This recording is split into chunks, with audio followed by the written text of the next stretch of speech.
เรียนเชิญเจริญพรญาติโยมญาติธรรมมื้อนี้มาสนทนาธรรมกับพระอาจารย์ใหญ่พระอาจารย์สมควรนมัสการเขาหน่อยโดยครับสาธุได้มีโอกาสได้มากราบพระอาจารย์อยู่ที่วัดป่าวัดอัมพาพรอยู่เมืองชนเนาะมืออื่นกับ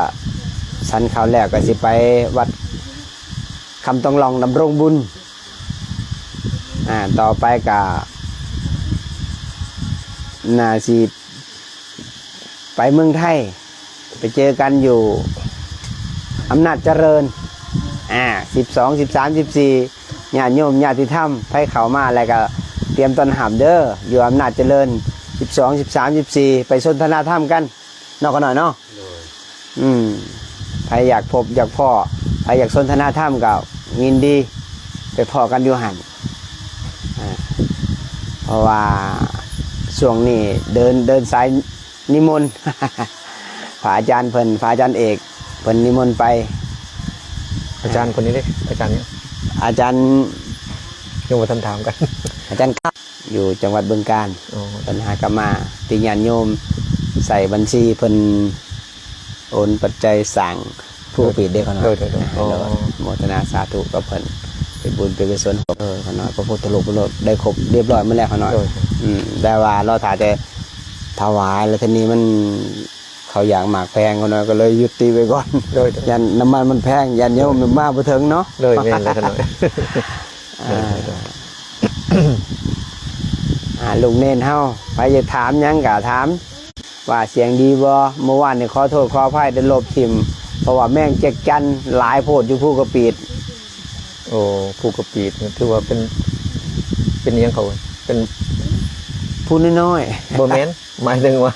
เป็นบ่อของแม่งจักรจันอยู่บ่โดยหรือว่าเป็นเดือนของบ่อแม่งจักรจันบ่อโดยบ่อเฮ็ดทำบ่โดยอันสูงประมาณจากเมตรจากยังต่างๆจากพื้นดินปกติ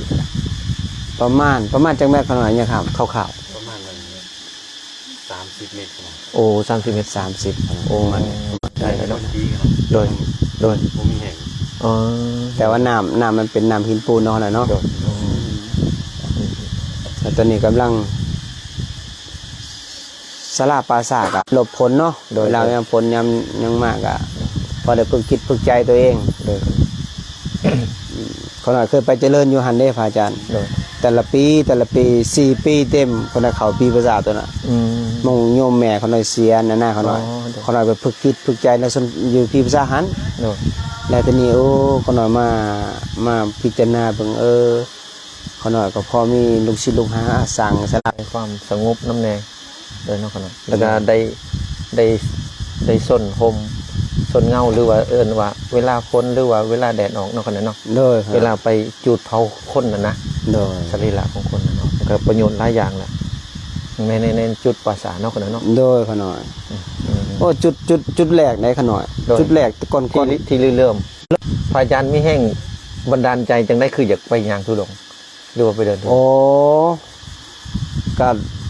ตั้งเขาหน่อยบวชแต่ยังน้อยได้ขน่อยบวชแต่3 นี่ 7 ปีครับพอทานที่บวชให้ก็เป็นพระกรรมฐานโดยแล้วตอนนี้ซิกออกไป13 ปีใหญ่ซิกไปเหตุงานอยู่เมืองไทยแล้วก็กลับมาเขาหน่อยก็บำเพ็ญเพียรภาวนาเขาหน่อยภาวนาปุ๊บมันศรัทธานะเขาหน่อยได้ฟังธรรมะปุ๊บน้ำตามันคลอเลยเขาหน่อยเขาหน่อยเกิดเหตุของที่ว่าแต่ยังน้อยๆเขาหน่อยบางครั้งเขาหน่อยดึงล่มเนี่ยมันดับดิ่ง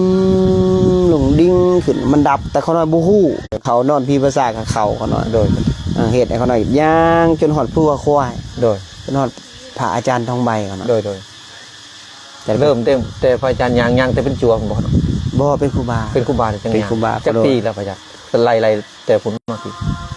ประมาณอันนี้เขาหน่อย6 พรรษาเนาะโดยเขาก็ย่าง4 ปีเขาหน่อยบริจาคโทรศัพท์4 ปีโดยบริจับโทรศัพท์บริใส่ยังเลยปัจจัยใส่อยู่เล็กๆน้อยๆเขาหน่อยแต่ว่าเขาหน่อยพึกนำมาจัดสมหวังเขาหน่อย28 มื้อเขาหน่อยจังออกมาจัดเล็กทุดงโดยเขาหน่อย3 ปีเขาหน่อยเจอ เจอสภาวะโดยเลยดับดิ่งได้สมาธิเด้ช่วงอาจารย์ ช่วงอาจารย์ยางไปซื้อมันก็เข่าได้ขน่อยโดยมันดึงแบบเป็นออโต้จังหวะเฮาแค่กำหนดซื้อขน่อยมันก็เดินของมันคือเฮาสตาร์ทบิดเครื่องแล้วมันไปเองไปเองเลยขน่อยเฮาดึงล่ม2-3 บาทมันก็ดึงไปเองเลย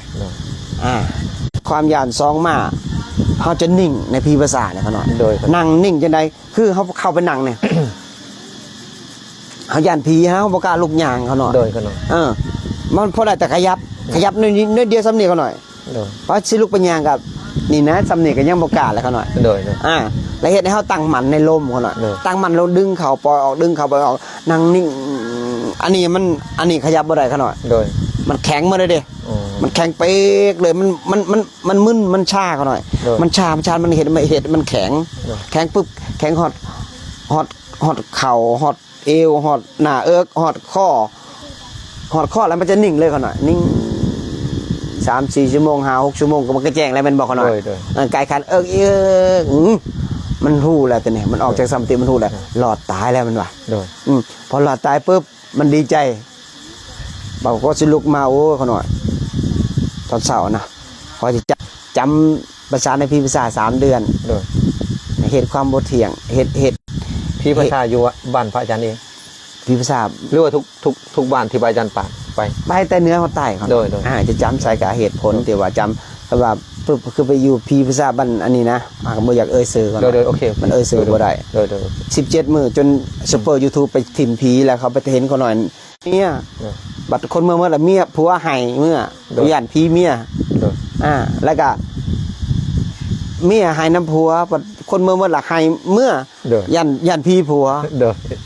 ลูกให้น้ำแม่ให้น้ำพ่อบัดคนเมื่อก็เมื่อย่านพี่พ่อย่านพี่แม่นี่เขาน้อยเลยเห็นความอนิจจังบ่เที่ยงในโลกนี่เขาน้อยเขาน้อยเลยดิดเดี่ยวเลยโอ้คือหญ้ามีตาคือเห็นงูบัวเลยบัวน้ำมูโดยแต่มามีสถานน้ำลังกันหน่อยเป็นก้อนบัวมีในวัดบ้านบริศึกษาท่านใหม่ยังเหรอบัดนี้เดิมเงี้ยยมมอสีมากับไปไทยไปศึกษากับพ่อได้หูมีสถานที่ไหนอาจารย์จะพูดว่าที่แดงกับบวชเขามาว่ามีสถานเนาะเดี๋ยวมามีสถานเนาะหลายเฉพาะบวชที่เป็นครูบานี่ไม่ได้กำลังได้3จะเข้าโดยบ้านอันเฮือนอันใกล้วัดบ่เนาะติดวัดเลยพ่อแม่พระอาจารย์ยังบ่อันนี้ดีได้กันหน่อยเฮือนใกล้วัดได้บวชโดยแต่บางคนพอเขาเราไปเก็บศพเด้กันหน่อยไปเก็บศพหลายๆแล้วมันแววนี่หูนี่บวชแสดงว่าอาจารย์มีบุญเก่าบารมีเก่าเนาะโดยมันมีมาแต่กำเนิดเลยเนาะพระอาจารย์เนาะมีความอย่างต่างๆดีแล้วบุญเก่าสืบต่อเขาหน่อยดับเนี่ยพระอาจารย์บุญเก่าเวลามันเข้าสมาธิมันดับไปเนี่ยเขาหน่อยดับแล้วมันเห็นภาพคือสายหนังจอเนี่ยเขาหน่อยเห็นเขาหน่อยใส่ผ้าสีดำอย่างบิณฑบาตหลายข้างเขาหน่อยดับมาได้เห็นแต่ตัวเองใส่ผ้าอันไปบิณฑบาตกับกดบ่มีกดออกมิตรบาทกับผ้าสีดำเห็นตัวเองคือนางจอเนี่ยมืดเลยบ่เห็นยังเลยอะไรเขาหน่อยได้แต่ว่าบางครั้งในสภาวะในนักปฏิบัติเขาบอกหลักการนึกกระโหลกคือเก่าเห็นกระโหลกไล่ไปมันเต้นไปเต้นมากเขาหน่อยมันแล่นมันไล่แล้วเขาหน่อยอธิษฐานในจิตนะเขาหน่อยกระโหลกตายเขาเป็นหมู่กันแทนนั่นเอามากระบกให้สันแน่โดยเพราะว่าจิตมันก็ไปมันมีกำลังในเขาหน่อยกำลังมันบ่เสื่อมเขาหน่อยอาการนั้นห้องนักไปอยู่ป่าอาการเย็นเขานั่งสมาธิชาร์จแบตตลอดได้กันหน่อยเลยชาร์จแบตตลอดยอมตายแต่บ่ยอมให้ชาร์จเสื่อมอันพระอาจารย์ข้อโทษพระอาจารย์กลับขึ้นไปด้วยช่วงที่พระอาจารย์ยังออกไปหาอันหลวงตาสินคิดต้นนั้นพระอาจารย์ซับซ้อนอย่างในเรื่องจิตใจหรือว่าเรื่องอยากเข้าใจเรื่องยังสมาธิหรือว่าเรื่องชาติหรือว่าเรื่องยังพระอาจารย์ตอนนั้นเขาหน่อยบ่ยอมรับฟังผู้ใดโอ้แล้วทีนี้มันบุญนี่นะคนที่บ่เกี่ยวของกันมันก็สามารถที่จะบ่แก่ยังไงเฮาแก่ได้อยู่แต่มันเคยแก่เคยผูกพันกันมานี่บอกคำเดียว2 คำตอนนั้นมันก็ฟังแล้วมันก็เสื่อแล้วมันก็ปล่อยได้กันหน่อยมันปล่อยแล้วมันทีนี้มันก็จะมุ่ง โอเคกันหน่อย จังมูน้ำบังมูน้ำได้ ทำที่พึกนักๆอยู่ใช้การขึ้นไปผู้ควายน่ะนะมันมีหลายทำได้มืดไปพึกจิตตัวเองได้เขาได้เลยกันเฮาบ่ยันตายเพราะว่าการพึกจิตนี่นะต้องหมอบกลายกันหน่อยแถวหลังของลีผีเขาน่ะขึ้นมาขึ้นมาเรื่อยๆทั้งดอนไปองค์เดียวช่วงนั้นไปองค์เดียว4 ปีหาก็มาเอาสามเณรไปนำปีกายนี่กับปีนี้เขาน่ะเพราะว่ามันไปทำลายอัตตาตัวตนอยู่อินเดียเขาหน่อยไปนำพาอาจารย์จรัญเลยเขาหน่อยมันเห็นเด้มันเห็นศีลตัวเองมันอยู่ใสมันเห็นในจิตเด้เขาหน่อยโอ้จิตมันศีลมันไม่ได้อยู่ในร่างกายแต่มันอยู่ในจิตการคิดดีก็ทำดีว่าดีเด้มันเห็นปุ๊บโอ้ถล่มปุ๊บลงตะกี้มันถือตัวมันปฏิบัติดี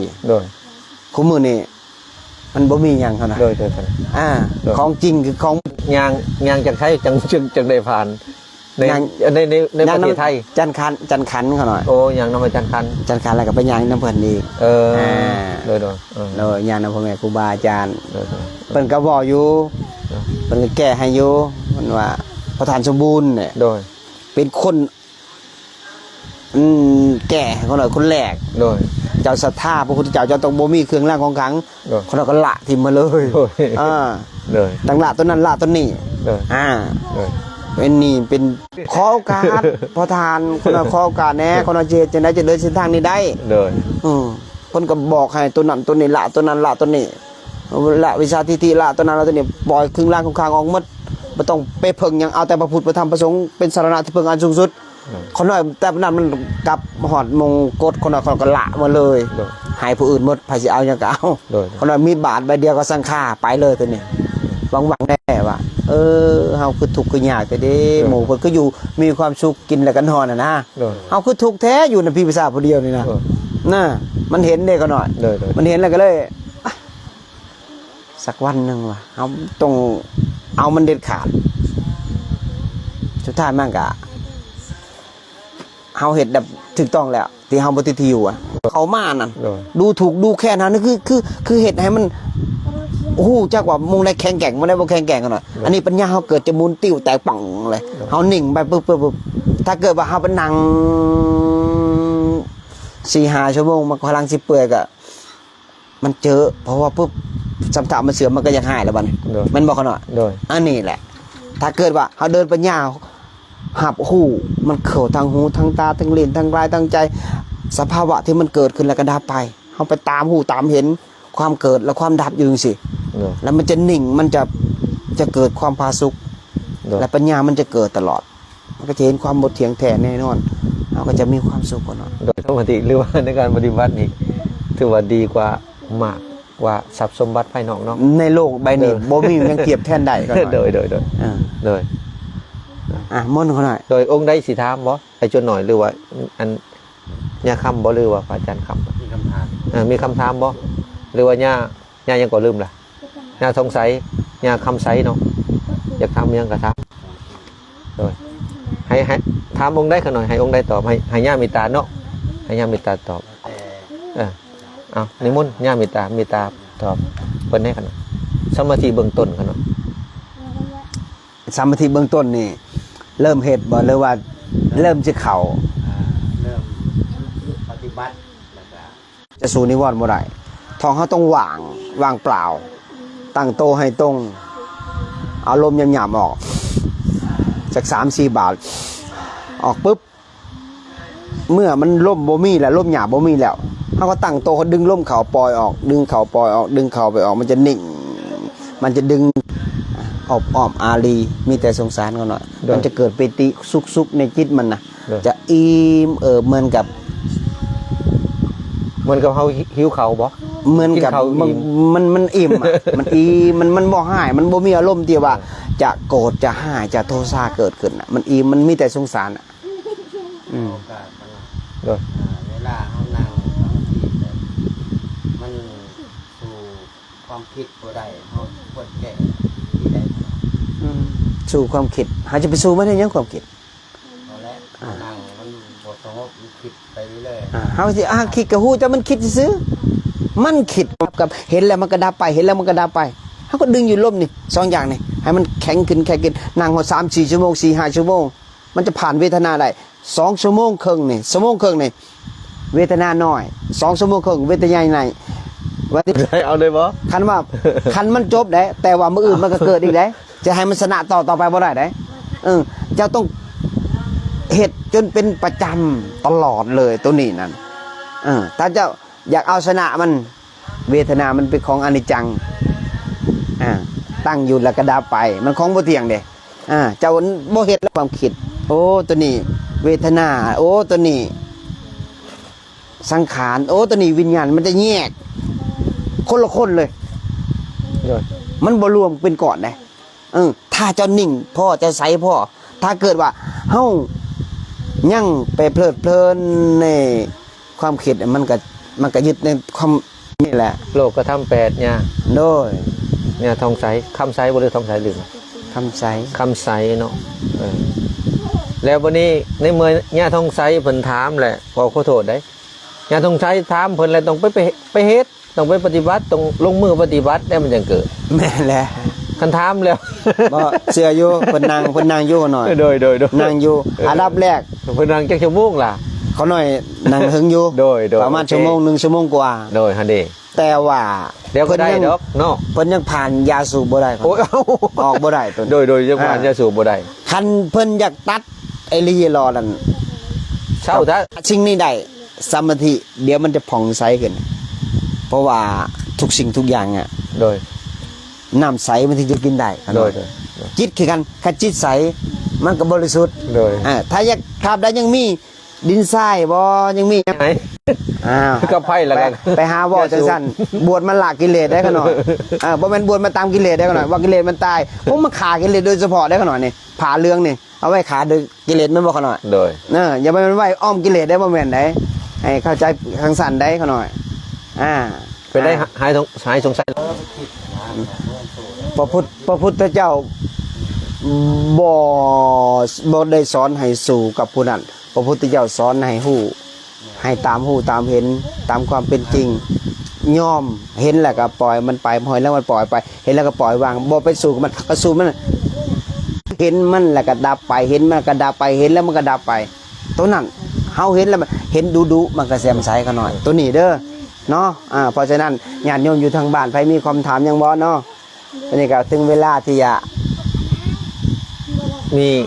อันพระอาจารย์ค่ำหรือว่าญาค่ำที่ว้าวตัวได้อีกอะว้าวหรือว่าคนที่ยุดไหลสดหรือบ่มันอันนั้นถามยังเนาะบ่นี่ประสบการณ์ในการจาริกทุดงของอาจารย์โดยอุปสรรคได้แน่ขนาดอุปสรรคบ่ขนาดบ่มีนะขน่อย